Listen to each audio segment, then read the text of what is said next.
राधा स्वामी सत्संग ब्यास की संगत के लिए बाबा जी के साथ होने वाले सवाल जवाब सत्र हमेशा से बेहद खास रहे हैं।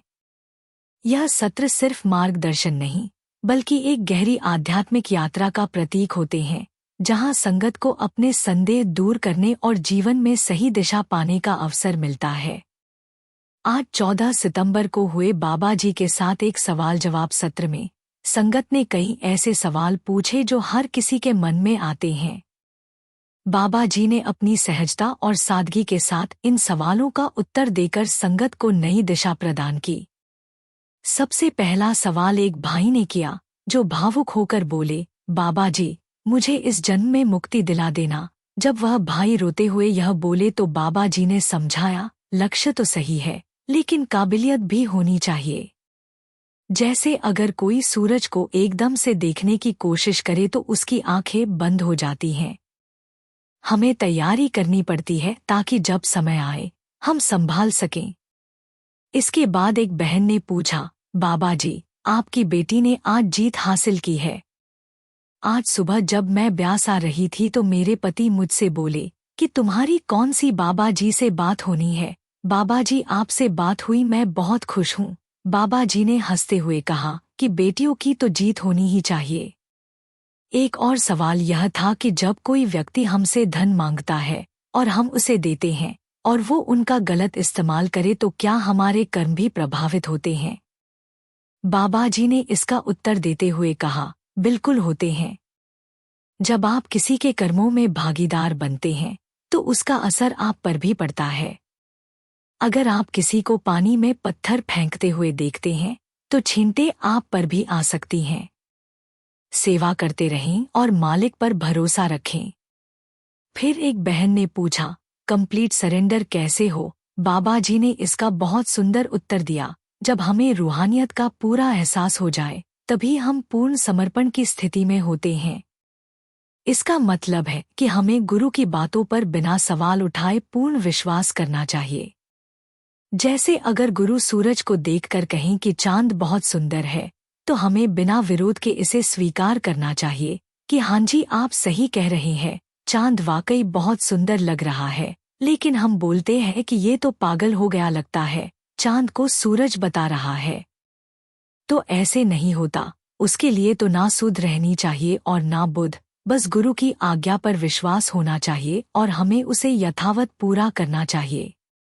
अगले सवाल में एक भाई ने कहा, बाबा जी, जब मैं भजन सिमरन करने के बाद सो जाता हूँ तो मुझे दबाव महसूस होता है। बाबा जी ने समझाया, भजन करने के बाद सोना नहीं चाहिए। भजन एक माहौल बनाता है जिसमें हमें पूरे दिन रहना चाहिए। अगर हम सो जाते हैं तो फिर से उस माहौल में वापस आना मुश्किल हो जाता है, इसलिए भजन सिमरन करने के बाद सोना नहीं चाहिए।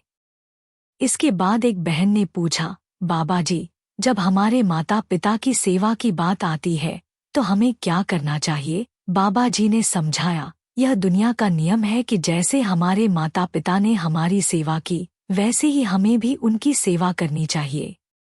यह हमारा फर्ज है, इसे निभाते रहना चाहिए।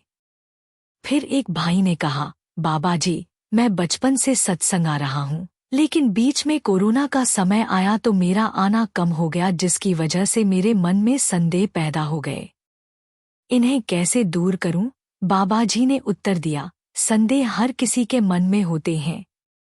कोई यह नहीं कह सकता कि उसे 100% विश्वास है। विश्वास तब आता है जब हम खुद अनुभव करते हैं।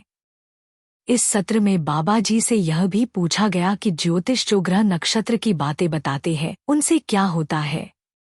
बाबा जी ने मजाकिया स्वर में उत्तर दिया कि एक काम करो, लाठी लेकर ग्रह नक्षत्रों पर बरसाओ, अपने आप ठीक हो जाएंगे। यह वाक्य सुन पंडाल में बैठी संगत की हंसी गूंजने लगी। फिर बाबा जी ने कहा कि बेटा, भाग्य समय और परिस्थितियों के अनुसार होता है। हमें इनकी गहराई में जाने की जरूरत नहीं है। जो होना है वह होकर ही रहेगा। हमें बस सही राह पर चलते रहना है। हमें अच्छे काम करने हैं, सब सही होगा।